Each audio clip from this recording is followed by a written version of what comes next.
व्यक्ति और समाज। हेलो, नाइन्थ क्लास आपका फोर्थ चैप्टर का व्यक्ति एवं समाज के विकास शारीरिक शिक्षा का क्या योगदान है। फर्स्ट क्वेश्चन ये बेटा, व्यक्ति और समाज में विकास में शारीरिक शिक्षा की क्या भूमिका निभाते हैं।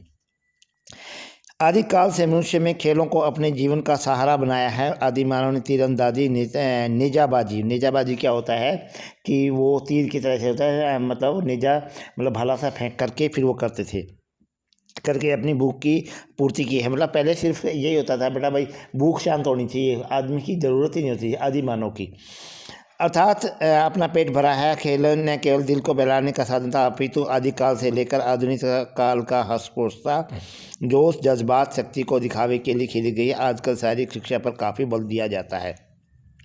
शारीरिक शिक्षा विभिन्न व्यक्तिगत सामाजिक गुणों का विकास करती है, जिसमें व्यक्ति एवं समाज का विकास संभव होता है। नंबर 1 है बेटा, अनुशासन की भावना। आदिकाल को खेलों के लिए आधुनिक खेलों में चाहे अंतर हो, परंतु इन खेलों के पीछे एक भावना है। प्राचीन काल के व्यक्ति ने इनको दूसरों पर शासन और हुकूमत करने के आदि के लिए प्रयोग किया है, परंतु आज के व्यक्ति ने खेलों के नियम का पालन करते हुए अनुशासन में रहकर इनसे जीवन को खुशी प्राप्त की है। मतलब इसमें क्या होता है, हर एक खेल में बेटा आजकल अनुशासन चलता है और अनुशासन की का सबसे पहले अहम पहलू है। सेकेंड बेटा, अच्छे नागरिक की भावना। पुरातन समय की क्रियाएं जैसे नेजा फेंकना, भागना और मुक्केबाजी चाहे लड़ाई की तैयारी में मानी जाती है, परंतु शारीरिक शिक्षा के अंतर्गत आधुनिक काल के व्यक्तियों में अच्छे गुणों का विकास करते हैं, जिसमें वह देश के अच्छे नागरिक बनकर देश की उन्नति में अपना योगदान देता है। थर्ड है बेटा आपका व्यक्तित्व का विकास।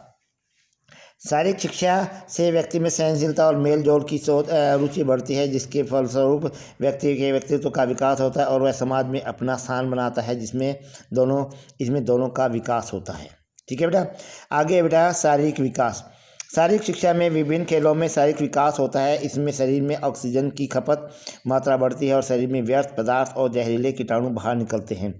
शरीर में पौष्टिक आहार पचाने की शक्ति बढ़ती है। इस प्रकार शरीर निरोग, स्वस्थ, शक्तिशाली और फुर्तीला रहता है। शारीरिक विकास होता है।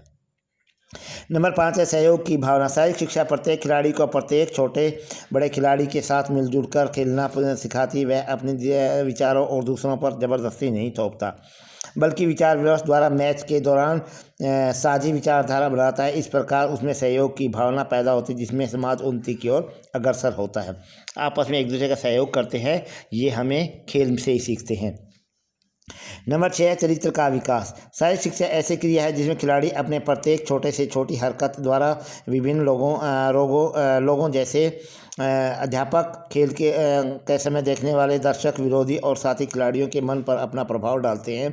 इस प्रकार खिलाड़ियों का आचरण उभर कर सामने आता है। इस प्रकार शारीरिक शिक्षा व्यक्ति में अनेक चरित्र गुण विकास करती है। देखिए बेटा, जब भी होता है मतलब जब भी कोई खेल करता है, बड़ा कोई अच्छा खिलाड़ी खेलता है, सहवाग है, कपिल देव थे या कोई और जैसे जो भी खिलाड़ी होते थे, जैसे वो खेलते थे तो वो अपने लोगों पर अपनी छाप छोड़ते थे। ठीक है, तो ये क्या है, ये चरित्र का विकास है। नंबर 7 है आज्ञा। उनको देख करके बेटा मतलब सब लोग है ना ये सोचते थे भी हाँ मैं भी ऐसा बनूं, अपना चरित्र ऐसे जगह पे बनाऊं। आज्ञा शारीरिक शिक्षा के कारण ही खेलों में भाग लेने वाले व्यक्ति बड़े छोटे खिलाड़ी की आज्ञा का पालन करते हैं। खेल एक ऐसी क्रिया है जिसमें रेफरी की आज्ञा और नियमों का पालन करना बड़ा आवश्यक है। इस प्रकार खिलाड़ी आज्ञा का पालन करने वाला बन जाता है। कैप्टन होता है बेटा, कोच होता है, हम सब उनकी बात मानते हैं। सीनियर खिलाड़ी जूनियर खिलाड़ी सीनियर का कहना मानते हैं। सब आपस में एक दूसरे की चेन के तरह से एक दूसरे की आज्ञा का पालन करते हैं। नंबर 8 है बेटा सहनशीलता। खेलों में भाग लेने वाले दूसरों के विचारों का आदर करता है। खेल में रोक टोक नहीं करता, परंतु सहनशीलतापूर्वक दूसरों के विचारों का आदर करता है। वह जीतने पर अपना आपा नहीं गंवाता और हार जाने पर निराश नहीं होता। इस प्रकार इतनी सहनशीलता आ जाती है कि हार जीत का उस पर कोई प्रभाव नहीं पड़ता। सहनशीलता आ जाती है बेटा, वो दोनों को हार और जीत को एक ही पलड़े में एक ही जैसा लगा करके चलता है। नंबर 9 है बेटा खाली समय का उचित प्रयोग। यदि बेकार समय में खाली का सही ढंग से न किया जाए तो मनुष्य के दिमाग बुराइयों में फंस जाता है। इसलिए शारीरिक शिक्षा के अंतर्गत खेलों में भाग लेने वाले व्यक्ति को अपने अतिरिक्त समय का प्रयोग खेलों में भाग लेकर करता है। इस प्रकार वह अपने अतिरिक्त समय में बुरी आदत और विचार से दूर करता है। इस प्रकार वह अपने जीवन को सुखमय बनाता है, वह समाज के जिम्मेदारी नागरिक बनता है। मतलब कोई भी होता है बेटा, जो खिलाड़ी होता है अपना कभी समय नहीं गवाता इधर उधर, जब भी उसको टाइम मिल जाता है वो सिर्फ अपना प्रैक्टिस में ही करता है, मतलब खाली समय का प्रयोग सिर्फ खेल करके करता है।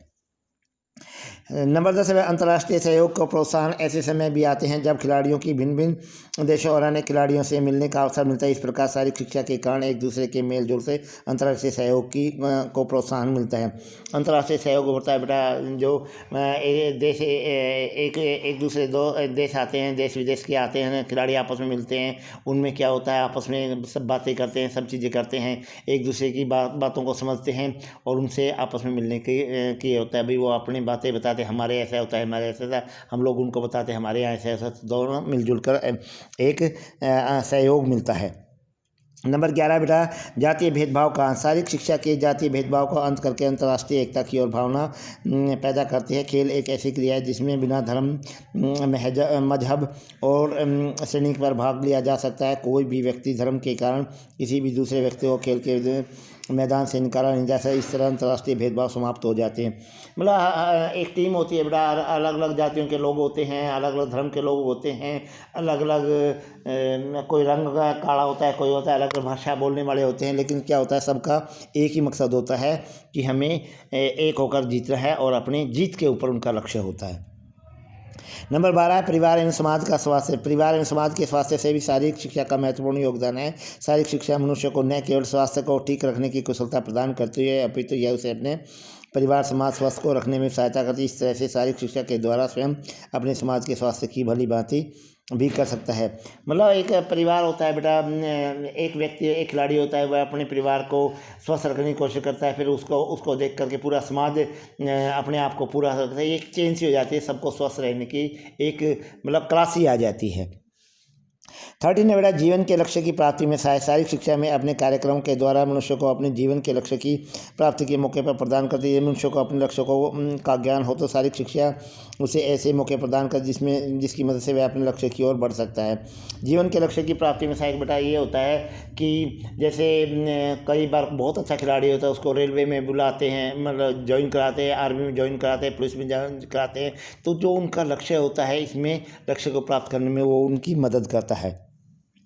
मुकाबले की भावना। शारीरिक शिक्षा में खेले जाने वाले खेल व्यक्ति भीतर मुकाबले की भावना पैदा करते हैं। प्रत्येक खिलाड़ी अपने विरोधी खिलाड़ी को बढ़िया खेलने का प्रयास करता है।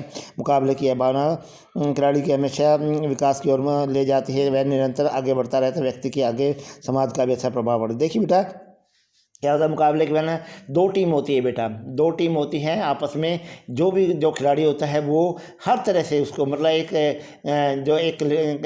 ए और बी, मान लीजिए दो टीम है तो ए का या बी का खिलाड़ी ए टीम को हर तरह जो खिलाड़ी तो उसको किसी भी तरह से उसको हराने का प्रयास करता है और अपना मुकाबला जीतने की कोशिश करता है, अपना पूरा खेल जीतने की कोशिश करता है।